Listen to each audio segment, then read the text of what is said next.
Bien, pues, de nuevo con ustedes, con Osiris y con Ramón. Ya somos de la familia, así que menciono el primer nombre. Dijiste varias cosas muy interesantes. Yo veo que el mundo cambia radicalmente de un país que predomina al predominio de las regiones. Es decir, ya no vamos a tener otra superpotencia. La última superpotencia es los Estados Unidos. El hecho de que los Estados Unidos llegaron donde llegaron es la única potencia de carácter mundial que nace de la riqueza. Las otras vinieron de la pobreza, fueran los españoles, fuera Francia, fuera Gran Bretaña, mientras que Estados Unidos surge a partir de la Segunda Guerra Mundial. Comenzó después de la Primera, pero realmente después de la Segunda, cuando el mundo estaba básicamente, el mundo desarrollado, destruido, ¿no? Y Estados Unidos, pues, era el acreedor de los países que habían ganado la guerra, y se forma hasta unas Naciones Unidas bajo el corte necesario del momento. Por eso existe el veto del Consejo de Seguridad de los ganadores, de los cuales realmente hubieron 3 que lucharon, porque China realmente tenía su conflicto interno y Francia había sido invadida por los alemanes en mayo del 41. Por consiguiente, 3. Y se hizo a la figura y semejanza de las circunstancias de aquel momento, y el mundo ha cambiado. Estoy de acuerdo contigo, una dependencia en los Estados Unidos, pero que Estados Unidos venía alimentándose de europeos, no desde como el mundo, tal vez, pero más reciente que el mundo latinoamericano. Porque aún después de la Segunda Guerra venían a Estados Unidos de Hungría, de Checoslovaquia, con todos los problemas europeos, mientras que en Europa venían de África o del Medio Oriente. Quiere decir que Estados Unidos ha sido potencia no solamente por su poder militar y económico, sino por su poder cultural. Es un país abierto. Todo el mundo se puede identificar con los Estados Unidos y Estados Unidos se puede identificar con el resto del mundo. Eso ya no va a suceder. China es una sociedad y una cultura cerrada, Japón lo es, y lo es, por ejemplo, Rusia. Pero no habrá otro como Estados Unidos. Francamente no lo habrá, o sea que ya el cambio viene.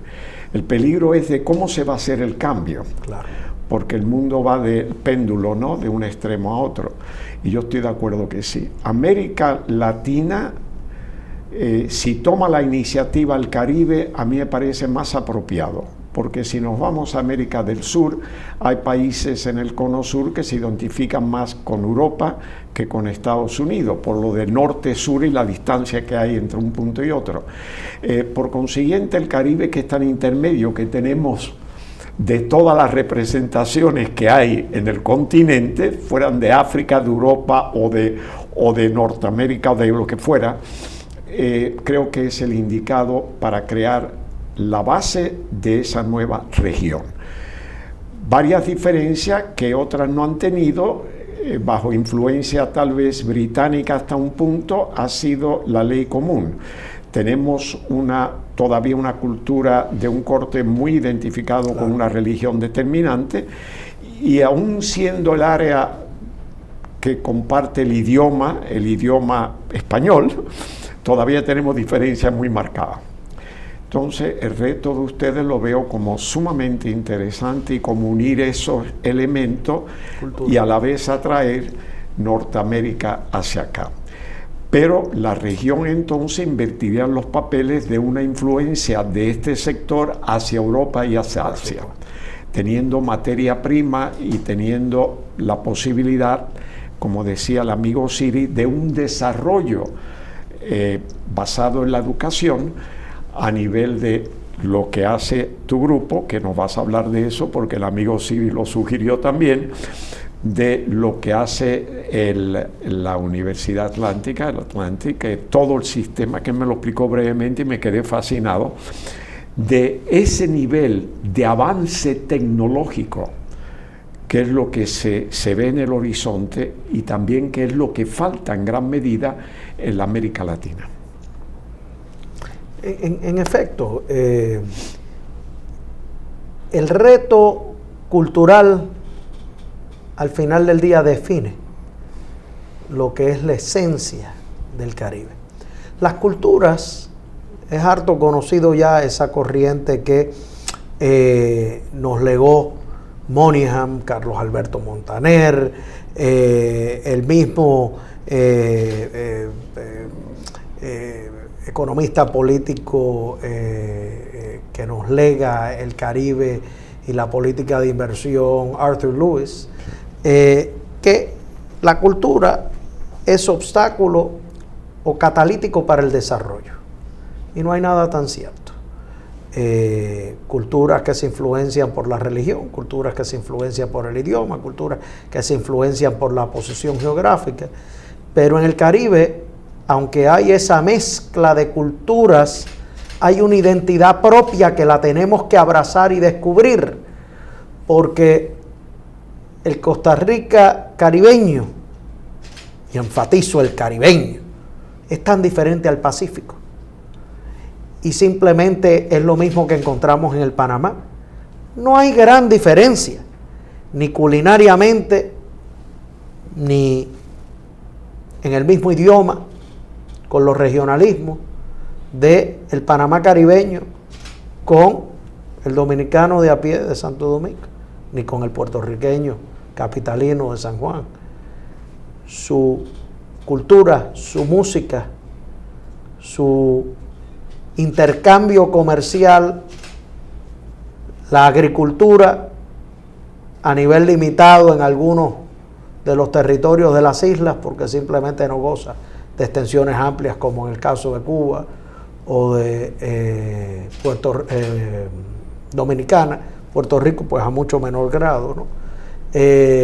La cantidad poblacional, siendo pues Cuba la mayor, aunque cerrada económicamente, pero la cultura, la identidad para el caribeño tiene que ser un vehículo para conducirlo al progreso económico. Y eso es lo que tenemos que abrazar. Entonces, de alguna manera u otra, el discurso que se lleve debe de ser conducente a forjar esa identidad. Identidad que los ancestros masónicos, yo soy masón, como Betances con la Confederación Antillana, como Hostos, el ciudadano de América, como el mismo Martí, los internacionalistas que le dijeran hoy, y que en algunos centros de la educación, de la cultura, pero sobre todo del poder político, se están olvidando que ser internacionalista no es algo malo. No. Que ser internacionalista, por el contrario, es reconocer que nos complementamos más por la interdependencia de los pueblos y sobre todo, ¿qué es la interdependencia? Con el comercio. Y hay algo interesante antes de volver a ti, si me permite, Osiris. La fuerza antes era la fuerza de la raza. Y da la casualidad que en esta zona es mezcla que predomina. Y eso es un cambio extraordinario, que enriquece. Por supuesto. Ya la belleza no se mide en vez a la pureza de la raza, es precisamente está en la mezcla de la raza, que es mezcla física que a la vez se lleva en la cultura, sin darnos cuenta.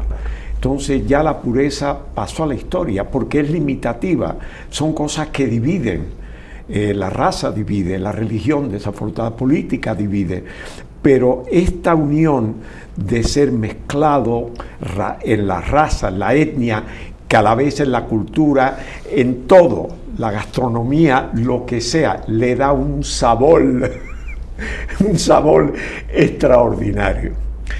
Osiris, hablamos del comercio y tú eres un experto en el comercio. Obviamente el comercio es ubicar el excedente, lo que se produce más allá de las necesidades propias, ¿no? Hay que fortalecer, imagino yo, el comercio regional, porque lo estamos viendo que casi viene del comercio internacional. La globalización empujó ¿verdad?, una serie de acuerdos que a veces nos llevan más allá de la región y a veces olvidamos, creo yo, en algunos casos, la región. Otros han nacido de la región, como los europeos realmente, claro, porque tenían un imperio y cada uno competía y después decidieron unirse por lógica. Nosotros estamos invirtiendo los parámetros por lo que dice Ramón y por lo que yo sé que tú piensas, porque lo ha dicho varias veces. Estamos invirtiendo realmente el paradigma, lo estamos haciendo a la inversa. ¿Qué ves tú en esto? ¿Cómo podemos fortalecer lo nuestro, lo regional, y a la vez mantenernos expandiéndonos hacia afuera? Bueno, yo primero tengo que darle gracias a Dios de tener dos amigos como ustedes, porque la verdad que se aprende. Yo he aprendido increíblemente en estos minutos. Pero tengo que reconocer que hace 4 años, bueno, un evento de los ISEX en Cartagena, al lado de Murcia, yo tuve el honor de conocer al maestro, al doctor Emilio Lamos de Espinosa, antropólogo, sociólogo, presidente del Instituto Advitan, presidente Advitan del Instituto del Pensamiento Europeo, Sebastián Elcano. Yo le pregunté en esa ocasión que qué le entendía por el mundo. A mí me tocó hablar después de él, y cuando me tocó hablar, yo lo único que dije, bueno, después de lo que habló el profesor, yo no tengo más nada que decir. Porque la verdad que me era muy costoso poder emitir un juicio después de una eminencia como esa, haber hablado. No obstante a eso, yo recuerdo que su respuesta fue, mira, yo estoy terminando este libro, y me dio el honor de yo ser de los que leyera por primera vez un bestseller sobre el conflicto de la crisis China-Estados Unidos. Y libro que se los recomiendo a ustedes, que lo busquen en Amazon y lo lean. Es un libro fascinante, porque es un libro donde él plantea el conflicto chino y estadounidense, no desde el punto de vista comercial, no desde el punto de vista competitivo, sino desde el punto de vista antropológico, social y económico. Oigan la profundidad de esto. El libro se llama Entre Águilas y Dragones. Está en Amazon, valga la publicidad Amazon, pero es interesantísimo. ¿Por qué yo traigo a colación esto? Porque, señores, el crisol que usted acaba de definir, Bill, de razas, que contempla toda esta región, es lo que nos hace a nosotros ser un foco importantísimo de la geopolítica y de la geoestrategia, fundamentalmente. Yo no sé si ustedes traen a colación, hablamos de Bretton Woods, hablamos de Plan Marshall, que lo definió muy bien mi querido hermano Ramón, pero no nos podemos olvidar de la crisis de los misiles. Claro. ¿Que dónde se dio esa crisis? Se dio en Cuba. Y el embajador Lechuga fue quien negoció esa crisis. Porque es que los muchachos ahora creen que San Google es el santo que se lo puede decir todo. No, tienen que ir al aula, tienen que prepararse, tienen que escuchar a los viejitos, que a veces somos canzones, pero que realmente tenemos la memoria histórica, que es lo que los pueblos lamentablemente pierden. Entonces, ¿qué yo les quiero decir con relación a qué yo veo en todo esto? Es que yo veo, en primer lugar, con relación a la estructura de proteccionismo que el presidente Trump está desarrollando, yo pienso que es una estructura que al fin de cuentas es una especie de estrategia, es una estrategia de negociación basada en el equilibrio de Nash. Lo he dicho muchas veces, aquellos que estudiamos economía sabemos que es el equilibrio de Nash en negociaciones comerciales, que es tú no fijarte en la más bonita sino en la más fea, porque la más fea siempre va a ser amiga de la más bonita, y a través de la más fea tú vas a llegar a la más bonita. Y ya él lo hizo, y en el año 2018 logró sentar a México y sentar a Canadá a renegociar el NAFTA. Lo logró después con el Telcán, y ahora lo está volviendo a lograr porque ha sentado los dos países que a él más le interesa. ¿Cuáles son las importaciones de acero, por ejemplo, de China hacia Estados Unidos? Un 0.001. Pero si él le pone un arancel de un 25, un 50% a China por condiciones del acuerdo de Marrakech, de nación más favorecida, obligatoriamente ese es el mismo arancel para todos los demás países. Entonces ya ahí él dice, espérate un momentico, ¿cuánto me está mandando México? ¿Cuánto me está mandando? Señores, mucha gente yo oigo que dice, no, que el presidente Trump está loco. No está loco. No está loco y está muy bien asesorado. Y está asesorado por una persona llamada Paul Krugman, que es nada más y nada menos que el Premio Nobel de Economía. Y es el creador de una doctrina de negociación. Y esa doctrina de negociación, para dejarlo esto en el punto central, se llama el proteccionismo estratégico. Yo solamente voy a proteger lo que me es eficiente. Lo demás lo dejo libre. Y los países que han hecho eso han tenido sus resultados. Entre ellos China. ¿Por qué? Porque nosotros decimos no que China. Yo siempre he dicho que Estados Unidos tiene dos cosas buenas, nada más. Dos cosas buenas. Disney World y todo lo demás. Ahora, para finalizar, no podemos acusar a China porque China no pidió que Estados Unidos y Europa se deslocalizaran. Fueron ellos los que se deslocalizaron. Y llevaron todas sus industrias para allá. Ahora quieren echarle la culpa a los chinos. No, los chinos aprovecharon una coyuntura, señores. Eso es algo lógico y elemental, como lo haría yo y como lo haría cualquier otro. Entonces, dejo abierto ese escenario para que estos dos genios puedan aterrizar más las ideas. Bueno, vamos a hacer una breve pausa porque me están haciendo señal. Eso nos permite poner las ideas en orden, ¿verdad, Ramón? Y volvemos con ustedes en breve.